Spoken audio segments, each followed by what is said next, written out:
Rising prices, sour labor signals. Is the U.S. headed for stagflation? If you've been feeling your wallet squeeze harder lately, you're not alone. The latest numbers show U.S. inflation just spiked to its highest level in 7 months, while jobless claims soared, sparking real fears about America's economic trajectory. But here's where it gets controversial. Some say these signs could be the first hints of stagflation, a dreaded scenario not seen since the 1970s. When rising prices hit alongside stubborn unemployment. Let's dive into the details. According to fresh data released on Thursday, consumer prices jumped a substantial 0.4% in August, outpacing July's 0.2% increase.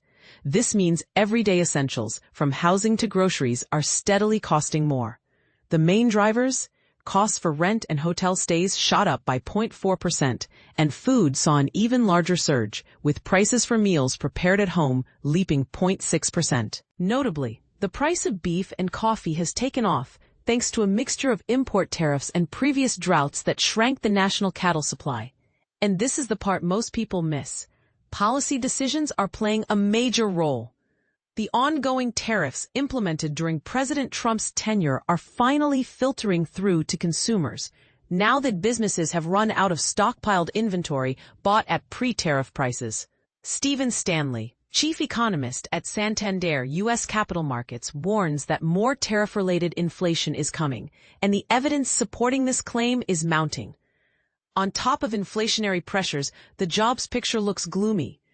Initial applications for unemployment assistance shot up last week to 263,000, the highest they've been in nearly 4 years, and a sharp jump from last week's numbers. The government has also revised its earlier reports, admitting it may have overestimated job growth by 911,000 jobs in the past year. In fact, wage growth has nearly stalled, and June was the first month in over 4 years in which the economy shed jobs. Raises alarm bells across Wall Street and Main Street alike. But where does this leave the Federal Reserve? With inflation clearly heating up and labor market cracks widening, it would seem the Fed faces a tough balancing act. Yet, experts like Seema Shah of Principal Asset Management are blunt. She insists the Fed is still set to announce an interest rate cut next week without much hesitation, arguing the inflation numbers, while steeper than forecast, won't derail current monetary policy. For context, the central bank is working to keep annual inflation close to its 2% target, but rising prices, especially the 2.9% annual CPI increase now reported, have made that goal slippery. Let's look deeper at the trends.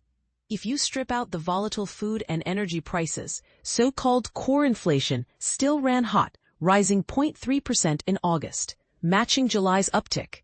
Housing, airline tickets which spiked to nearly 6%, and used cars are becoming more expensive, while the core inflation rate over the last year stood at 3.1%, just as it did the previous month. Another twist to consider: the dollar has softened relative to other currencies, and Treasury yields have fallen, signaling investor uncertainty in the face of mixed economic signals. Meanwhile, Americans' confidence in finding a job has plunged to its lowest level in over a decade, with almost 2 million people still relying on extended unemployment benefits. So what's really happening here? Are we witnessing the makings of stagflation, a vicious cycle where high inflation and weak jobs grind the economy down? Or is this a temporary adjustment while businesses and consumers recalibrate? Could aggressive rate cuts from the Fed actually make things worse, as some critics argue, by stoking inflation further? Or is rate relief exactly what struggling households need right now? Here's your chance to join the discussion. Do you think policymakers are reacting appropriately, or are they missing the bigger picture? Will tariffs end up doing more harm than good? Are these inflation jumps the start of a larger trend? Or will they cool off in the months ahead? Let us know your take below. Agree or disagree? Every opinion adds to the conversation.